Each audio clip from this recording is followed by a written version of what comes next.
Geraldine Ramirez, Peter Park, Renee Calloway, Lucky Subia, Mimi, April, Jen Deering, and we've got more jumping on. So, Jen, great to see your face. How's Colorado? Hot. Hot. Yeah. All right, we're gonna kick it off because it's the top of the hour. I am not Rick Jiha. I am Rick Jiha's wife. And so we'll tell you how we got here this morning.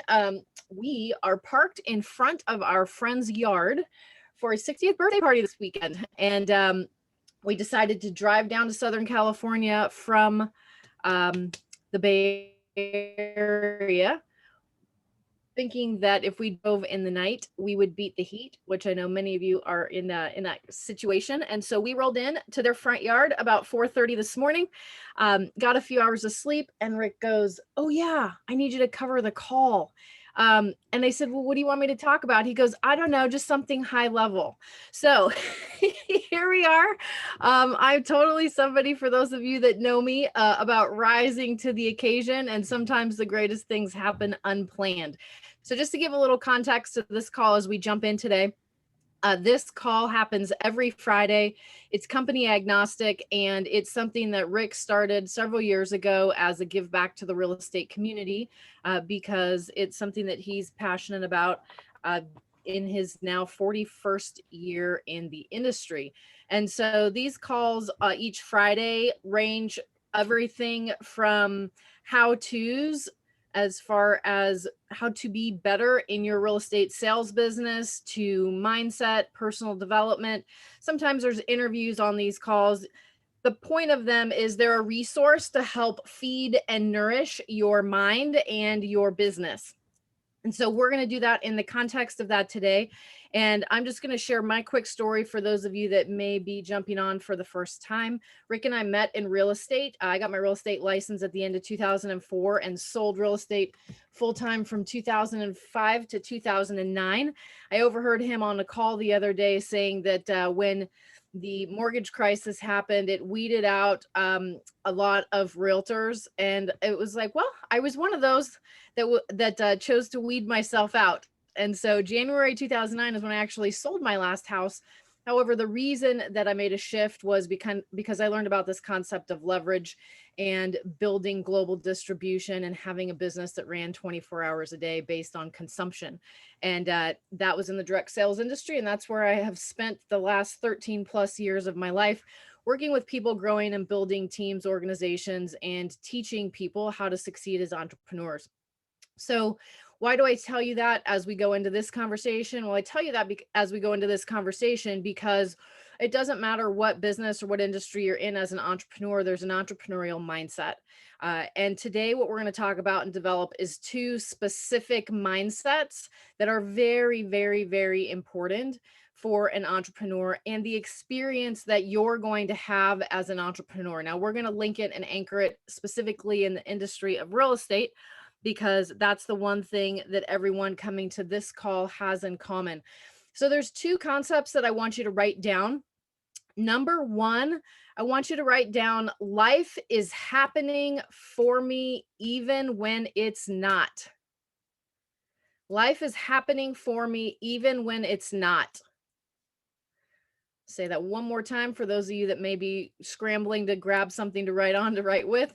Life is happening for me even when it's not. And the second concept that we're going to develop today is that my suffering is based on my perspective. Another way to say that, the source of my suffering is my perspective. And so we're going to jump into those two concepts today. And when you really wrap your head around what that can mean for you as you are growing and developing your real estate business, there's one more thing I want you to write down, and it's the foundation that's the driver for all human behavior. So there's three different drivers for human behavior. Number one, some people are driven by impact. They want to make a difference. Some people are driven by recognition and being acknowledged and validated for what they are doing. And some people are driven by money, and that is the main driver. So we've got a lot now that I've just kind of thrown on the table, and we're going to play with it and have a conversation around it.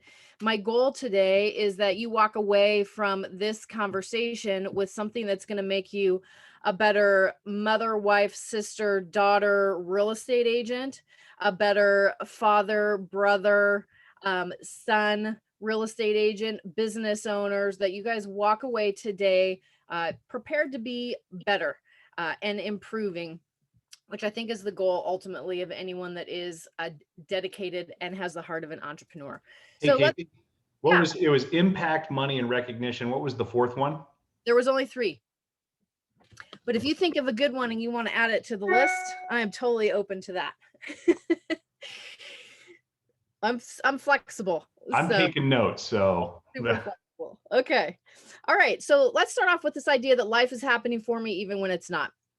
And when we think about the real estate industry, the real estate market, it's something that is constantly in a state of flux. And 99% of the time, that's because of things that are happening outside of your control. And so the best thing that you can do to be a successful agent is have a proactive approach and have a consistent approach. By a show of hands, how many of you have read the book, The Compound Effect by Darren Hardy? Okay, 1, 2, 3, 4. 4 of you, 5 of you have read The Compound Effect by Darren Hardy. 6. Okay. So I have it on ebook if you want me to send it to you, Casey. You can send it out to the group. Oh, that's fantastic. I would love that. teameliteleader@gmail.com. I think if you don't have me, I think you should have me. However, if you don't, that is. So in that, what we know is that small things repeated over time builds momentum. I was on a call with someone, overhearing someone actually, that has done 200,000 in GCI this year only using TikTok. 100% of their business has come from TikTok this year.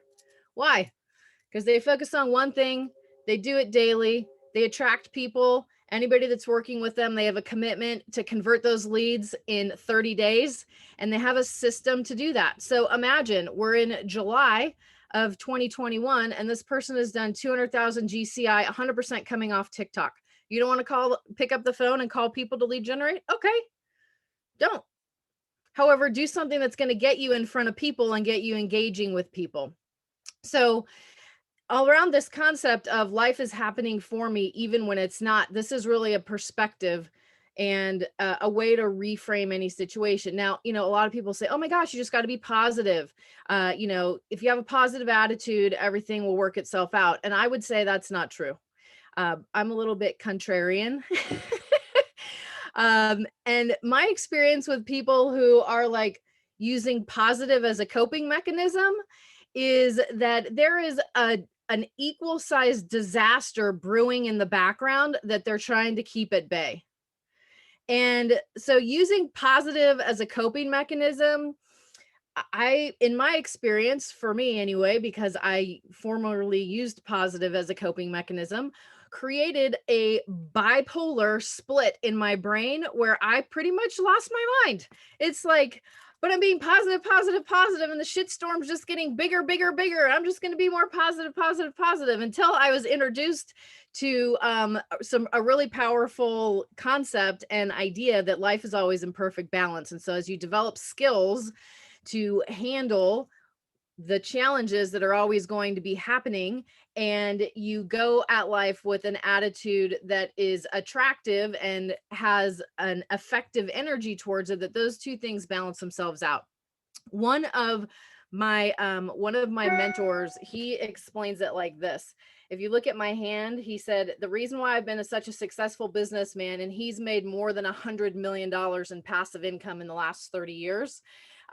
He said, he would always hold his hand up and do this. He said, I am the line. He goes, when things are rocking and rolling and I'm knocking it out of the park, I don't go to elation where I'm so excited, because when I do that, it sets the perpetual opposite in effect. He goes, when things are really challenging, I don't go down here in the challenge of it, because it creates that vacuum. He's like, I'm always like always working to maintain center line. And I thought to myself initially when when he heard that concept for the first time, it was like, well, gosh, how boring. There's no there's no fulfillment. Like if you're never going to celebrate your wins and you never get sad over your losses, then what's really happening. And that's not what he was talking about at all. He was talking about the managing of energy and emotions so that he could stay in the most productive place possible, so that when things were, when there were wins to celebrate, great, celebrate the wins. And I am not based on my past success. My future success is not based on my past success. Great, that win just happened, fantastic, celebrate it. We keep moving forward because of what we're committed to working and creating. So in this, back to this idea, this initial concept of life is always happening for me even when it's not.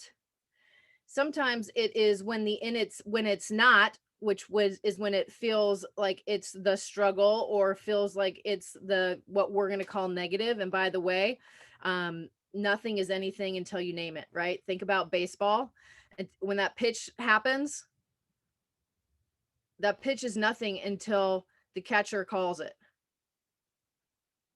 It's a pitch otherwise. So same thing that are happening in your business and your life. They're just things that are happening in your business and your life. You are the person that's going to call what it is, negative or positive, happy or sad, good or bad. You are the person that writes the narrative on what happens and what's taking place, right? So what are you going to call it? Now, life is happening for me, even when it's not. I'm going to give you an example of this from within the last year. And yes, thank you, Brent, for sharing so freely the resource. COVID hits, right? Most of you know, my husband and I bought this rig that I'm currently sitting in. We're getting away for 5 days. Our dog had surgery and he's on week 4 of a 12-week recovery. And we have 8 weeks every week of water rehab to go. So we're getting away for 5 days before we go back home for rehab. Life is happening for me, even when it's not, right? We're able to come to this 61st birthday party. There's the pup. And what's happening with the pup? Well, we have someone coming to sit with him, so he's not physically unattended. We have hired a dog sitter to come sit in our rig for the birthday party on Saturday. Life is happening for me even when it's not. The pandemic hits. We decide, okay, well, everyone's having an experience where they're losing their minds holed up in their house. And what can we do to honor the guidelines of what was happening at that time and have an amazing experience? So we bought a rig, and without knowing where we were going, we left for 2 months and traveled around the US. Some of you we saw in COVID-friendly settings, of course, during that time. And we had an amazing time. Now, life is happening for me even when it's not. When we first talked about that, Rick's like, my business, I'm going to leave my business for 2 months. No, you're not going to leave your business for 2 months. You've been doing it at home from the kitchen table anyway. You'll keep doing your business. It's just going to happen differently, right? So what happened during those 2 months? Well, during those 2 months, he took more listings in that 60-day window from the road, working an average of 5 hours a day than he had done in any 60-day window the rest of the entire year prior to that. Why? Because it was physically impossible for him to be working based on us needing to figure out how to drive a 43-foot rig and all the things that go with that, and navigating and just moving around from place to place, right? But life was happening for us even when it wasn't. And there was, of course, some interesting things that happened along that trip, and we figured it out. But as this relates to your real estate business, right? How do you take what's going on, or the climate, or the circumstances that you may find yourself in? Some of you run teams, some of you are brokers, some of you have large organizations that you lead, some of you are new agents and are working on leading yourself in this business. Wherever you fall in the spectrum of that, you all have a set of conditions or circumstances that you get to decide how life is happening for you even when it's not. All right. Does this concept resonating with you guys? Cool. All right, so let's move on to the second one, which is that my perspective is the source of my suffering. My perspective is the source of my suffering. A couple of years ago, I got a call from my mom, and she said, within the last week, something the size of a golf ball started growing out of your dad's left side of his neck. And it turns out that my dad had lymphoma, and like literally from out of nowhere, he felt fine. And so he started going down that whole journey. Now, my mom and dad, I love them dearly, and they do not have the perspective of life is happening for me even when it's not. And they do not have the perspective of my suffering is sourced from my perspective. And so they were going through that experience from the perspective of this is the worst thing that could possibly happen. What if he doesn't make it? And what's life going to look like on the other side? You know, a whole different narrative, right? Now, the worst possible thing that you can be when someone's in that narrative is positive. Because you pretty much just alienate them right out of the gate in a situation that they're having, you know, a 180-degree perspective on.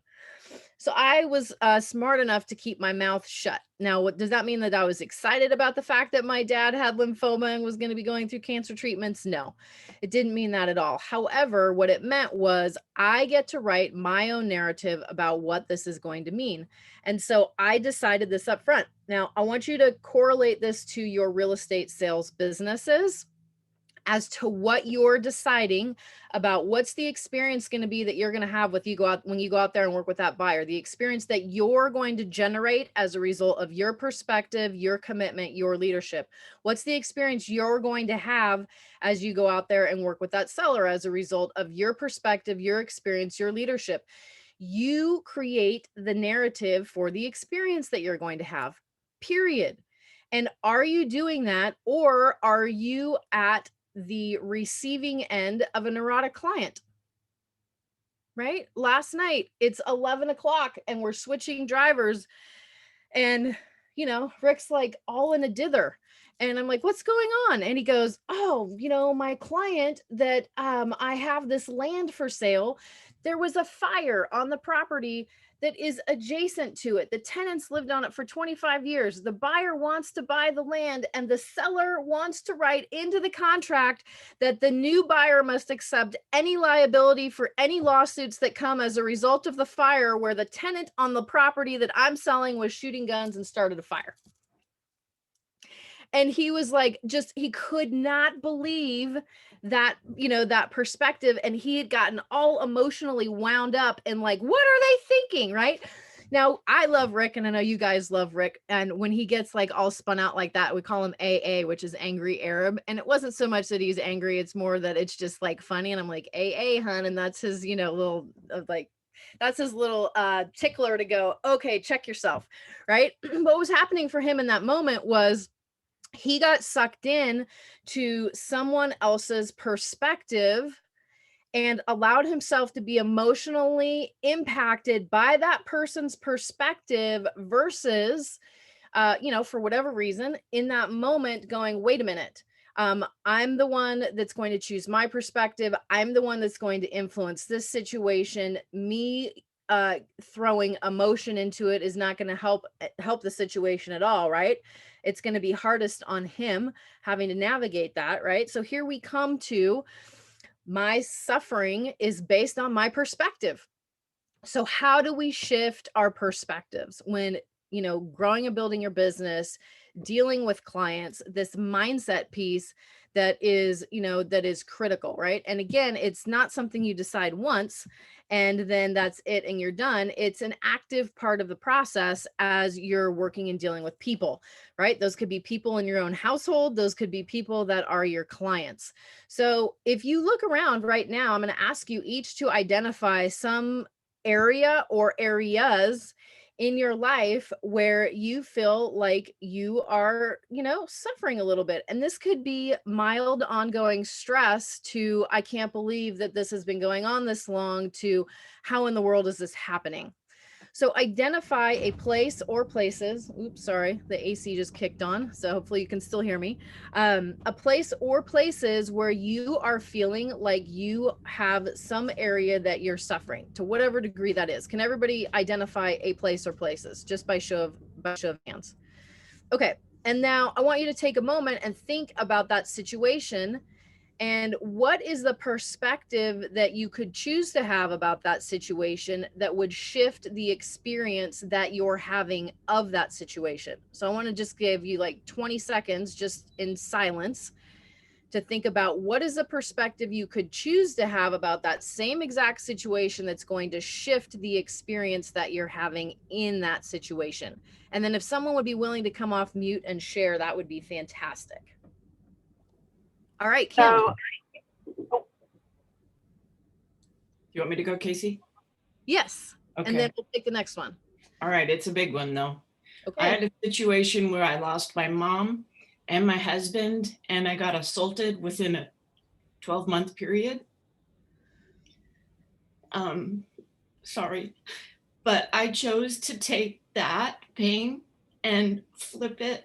So now I get to help people. So when they have situations, I'm like, if I can go through that, you got this. And so now I'm a peer mentor for Krista, and I get to help all the students, and it's super impactful, and I'm super proud. That's amazing. Number one, I want to say thank you for being willing to share. Number two, if there was ever going to be an exception that someone would want to find about this concept, it would be yours. Right? Like, how do you take that, my perspective as a source of my suffering, and shift that, right? Because those are very significant things, just one of them, right? And then putting them all together within a year. Now, here's a question that I have for you, Kim. Do you feel that you would be contributing and giving back and doing what you're doing if you had not gone through those 3 experiences in the course of a year? Probably not to the magnitude that I am. Okay. I've always been a giver. That's just who I am. Mm-hmm. But I had someone ask me, they said, we pray about you and we can't figure out why God would let all of that stuff happen to somebody like you. And all we could come up with was, you're supposed to be an example of strength, perseverance. Sorry. You are an example of strength and perseverance. So Say that she is, absolutely. there's one thing that's so powerful about your story too, and the experience that you just shared, is often in life when we're experiencing things, it's in a one-to-one situation, right? So you experience something that, 2 losses and then your experience with the assault, those were all one-to-one, right? However, the intensity of those situations were so strong that it's a catalyst that now you are one that is turned around to do a one-to-many impact as a result, right? So that perspective, right? The difference that one person can have on the many based on the intensity of what one experiences is amazing. Because in that same thing, you could have chosen the other thing, which was to hole up in your house and just check out and stay under the blankets for the rest of forever, right? Which probably some days you want to do. There was a little bit of that at the beginning. And then I used some of my husband's life insurance to buy Krista's coaching program. So I get my butt out of bed. And I bought a puppy. Oh, there you go. Krista is definitely a little firecracker. It is impossible to be in her presence and not take your energy to the next level. For those of you that know Krista Mayshore, she's incredible. All right, great. Who else would like to share? One thing that you currently have going on that you have a certain perspective about, that if you shift that perspective, your experience changes to what? There was someone else that came off mute and I didn't see you. Debbie.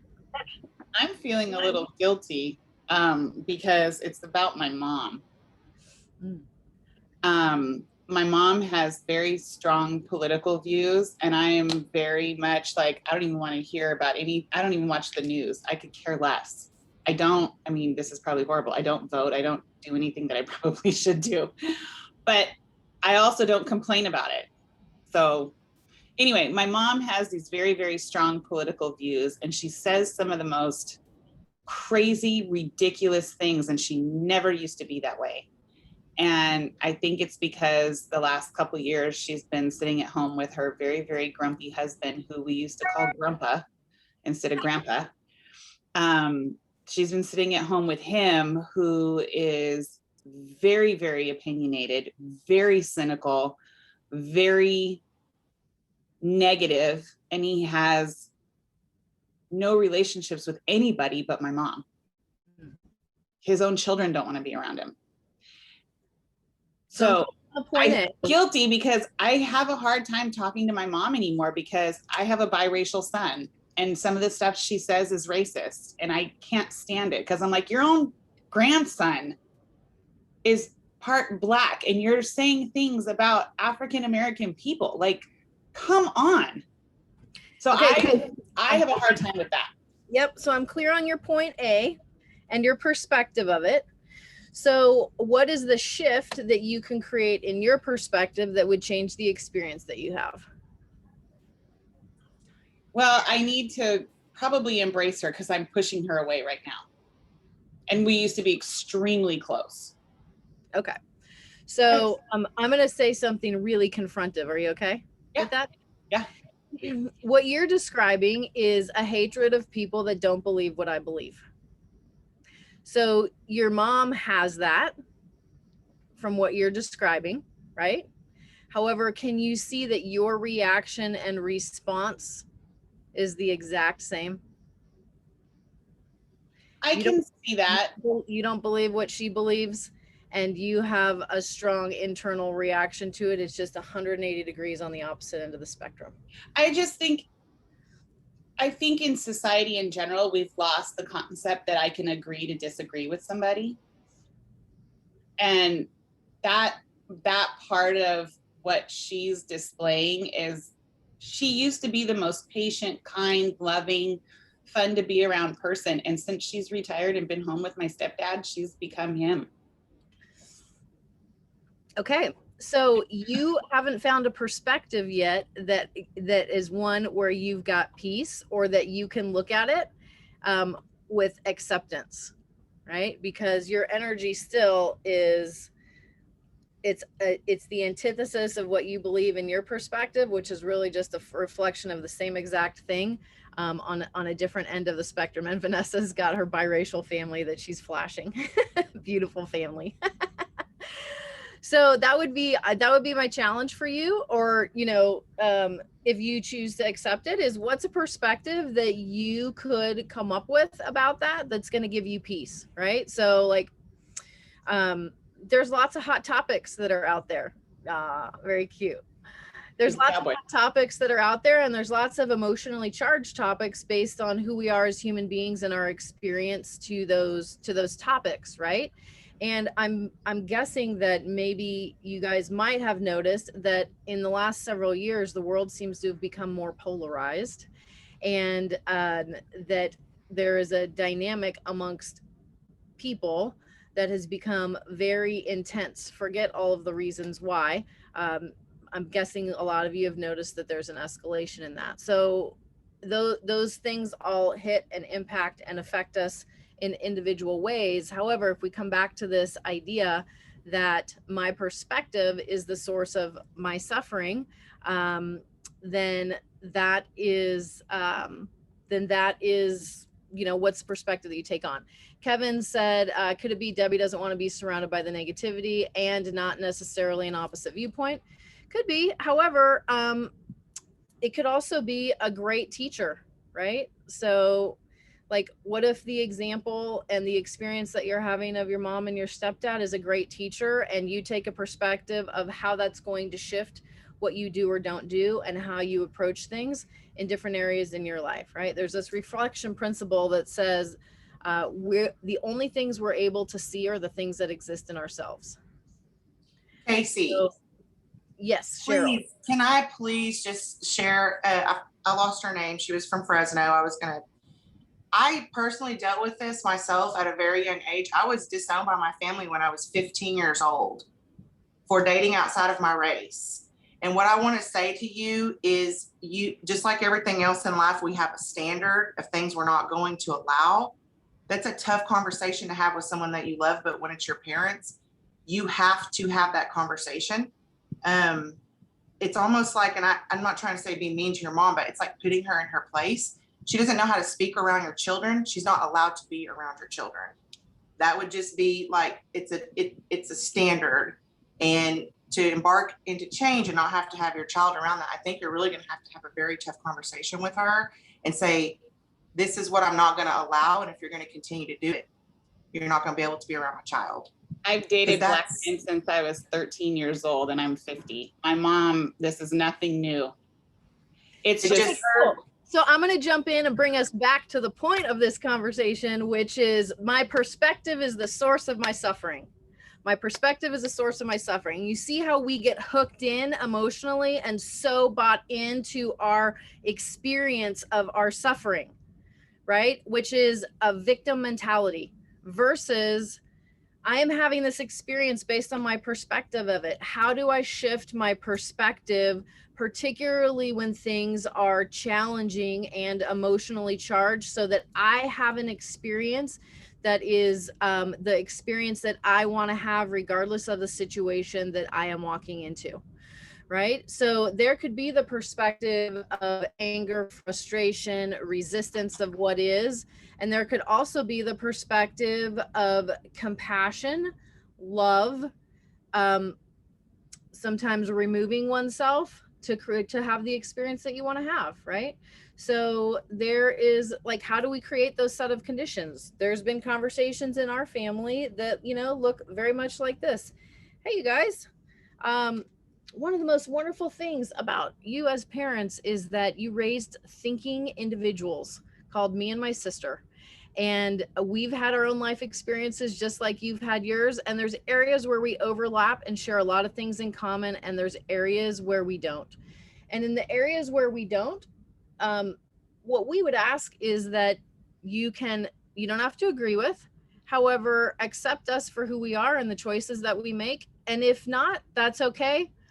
Have those conversations when we're not here. And we'll have great experiences together as family, right? So if you want to share about that or discuss it, not welcome. If that doesn't work, then we don't need to spend time together. So what becomes more important, the relationship or what you create, right? So that one conversation shifted an entire dynamic. How do we bring this back to real estate though, right? As you're dealing with buyers and sellers, and the neurotic, seller that wants the buyer to take on any future lawsuits based on their tenant that's lived for 25 years on this raw land that shot a gun and started a little fire. How do you shift that in that situation as we bring that back to business, right?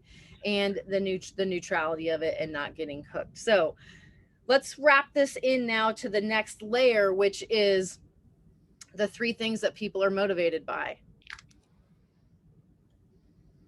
impact, Yep. What was the second one? recognition, and money. Impact, recognition, and money, right? So, and you can see how these are triggers, right? Particularly in the conversation we just came out of is a recognition for who I am as an individual, a recognition for what I believe or my perspectives that shape me, recognition and acknowledgement for what I've created, right? It's a big driver. And in the absence of that, where criticism comes into play, it creates a vacuum and a vortex for a demand for more recognition, wherever that comes from, right? Now, when we look at the 3 different drivers, I want you to think about these as it relates to your business and your clients right now that you're dealing with, or your team of people that you work with. Do you know the driver, and can you identify the driver of who it is that you can bring to mind right now and what their main motivation is? Because when you meet the motivation of someone that you're with, whether that's in a personal relationship or a client, or maybe it's your operations manager, right? And what it is that they need. Rick talks about the platinum rule all the time, right?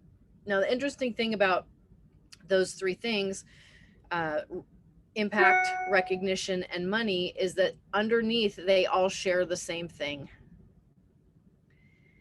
Underneath impact, recognition, and money, they all share the same thing. So if you look at impact, I want to make a difference.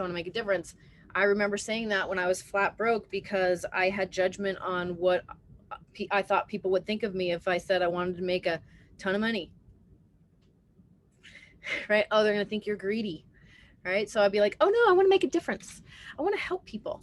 I just want to save the planet and do good, because I knew that to the level you serve, you create wealth, provided that you have a relationship with being able to accept that, right? When it comes in. So that's an interesting thing about impact. Now, recognition, I want to be noticed. I want to be acknowledged for what I'm doing. Most people thrive under recognition because most people are underappreciated or underacknowledged, right? And how do these three things all lace together? The same thing with money, right? For people, there's some people that's very clear that they're like, I want to make a ton of money, and they're shameless about it. And it's because of the relationship they have with money. They know that it doesn't define them. They know that it's a tool to do whatever they're going to do. They know the more they have of it, the more good they can do. And they have no problem saying that they want to make a ton of money, right? So we all know people like that, and they own it and they stand in that space with no concerns about what people might think of that. So recognition, impact, and money all have the same underlying driver, which is about being enough. So if I make a difference for 1 or 20 or 50 or 1,000, and people go, oh, Casey, because of you, then somehow I'm enough, or more than I was if I hadn't made that difference. Is there anything wrong with that? Not at all. Not at all. However, what happens when you start to be clear on that, and how do we look at people, and how do we work with people from a place of compassion? I was at a retreat over the weekend, and the person that was leading the retreat just said the most beautiful thing. He said, at the heart of humanity and being human is innocence. And it's the thing that we lose sight of as we have experiences in life that are hurtful, harmful, or polarizing. But at the heart of every single human being is innocence. So if you look at recognition, well, if I get enough recognition, I will feel that I'm enough at some point. For those of you that are recognition driven, you know that that point never comes.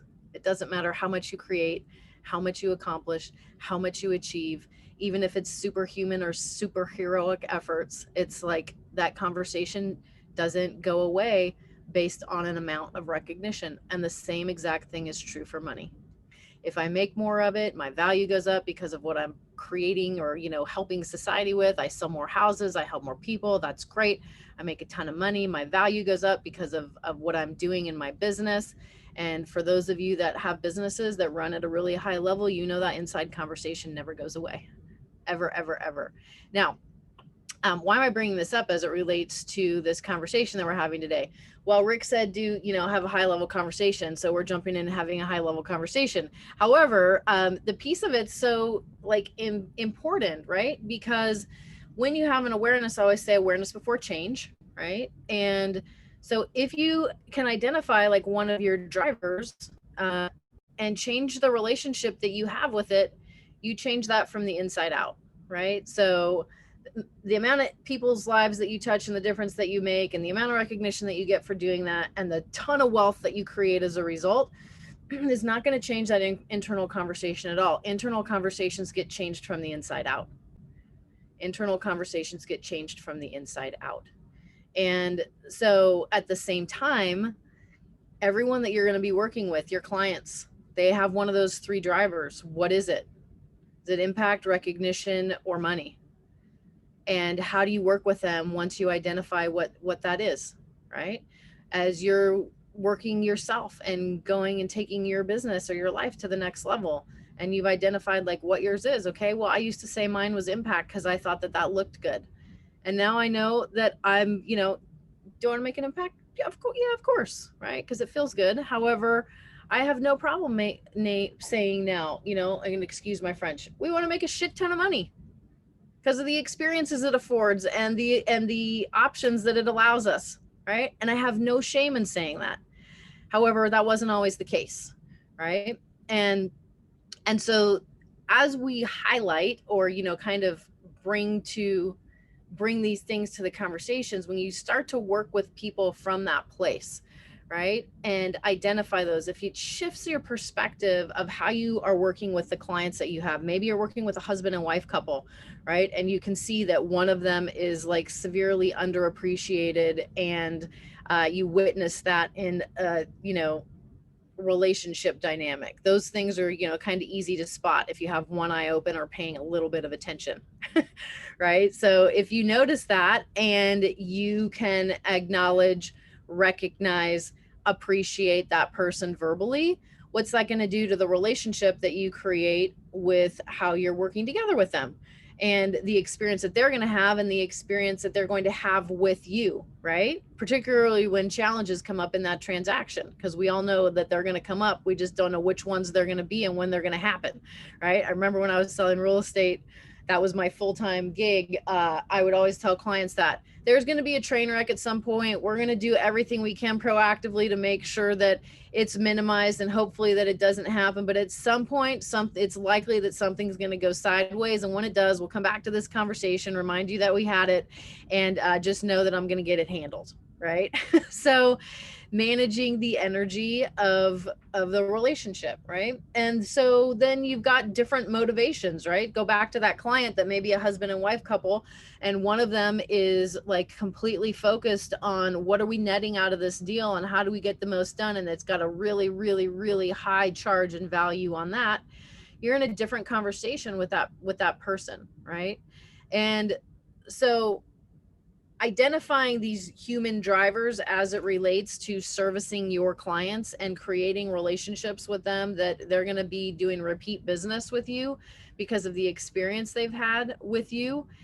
This is a key to taking those relationships to the next level without having to, you know, get all, you know, here, take a DISC profile, a behavioral assessment so I can, you know who you are, so I know how to work with you, right? That's not going to happen in a client relationship more often than not. However, if you get at a high level, those three things, impact, recognition, and money, those being the drivers for people, and relate that to your real estate sales businesses, or relate that to the teams that you lead, or relate that to the organizations that you're building, the brokerages that you're building, then how does that come into play, right? And it takes a bit to step back and to get, you know, clear based on someone's experience. And sometimes it's just a matter of asking the question, right?